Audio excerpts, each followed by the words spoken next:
ಸವಿರುಚಿಗೆ ಸ್ವಾಗತ. ಇವತ್ತು ಡಿಫ್ರೆಂಟ್ ಆಗಿರೋ ದೋಸೆ ತೋರಿಸ್ತಾ ಇದ್ದೀನಿ ಈಸಿಯಾಗಿ. ಎರಡೇ ಐಟಮಿಂದ.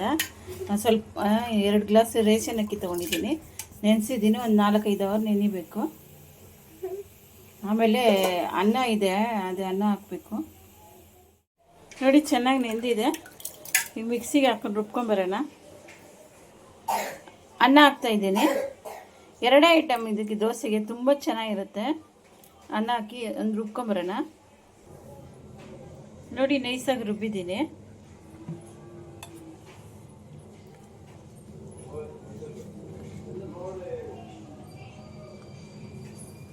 ನಾಲ್ಕೈದು ಅವರ್ ಬಿಡಿ ರುಬ್ಬಿ, ಆಮೇಲೆ ಒಯ್ಯೋಣ ದೋಸೆ. ಚೆನ್ನಾಗಾಗಿದೆ. ಹಸಿಟ್ಟು ರಾತ್ರಿ 6 ಅವರ್ ನೆನೆಸಿ. ಈಗ ದೋಸೆ ಒಯ್ಯೋಣ. ನೋಡಿ ಈ ಥರ ಬಾಣಲಿ ಇಟ್ಟಿದ್ದೀನಿ. ಇದ್ರ ಮೇಲೆ ಬಂದು ಈ ಥರ ಎಣ್ಣೆ ಸೋರಬೇಕು.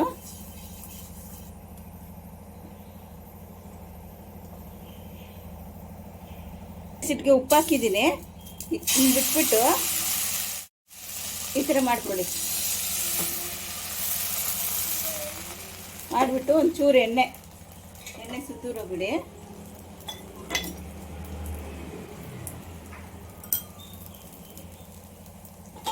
ಈ ಥರ ಪ್ಲೇಟ್ ಮುಚ್ಚಿಬಿಡಿ. 1-2 ನಿಮಿಷ ಬೇಯಲಿ. ನೋಡಿ ದೋಸೆ ರೆಡಿಯಾಗಿದೆ. ನೋಡಿ ರೆಡಿಯಾಗಿದೆ.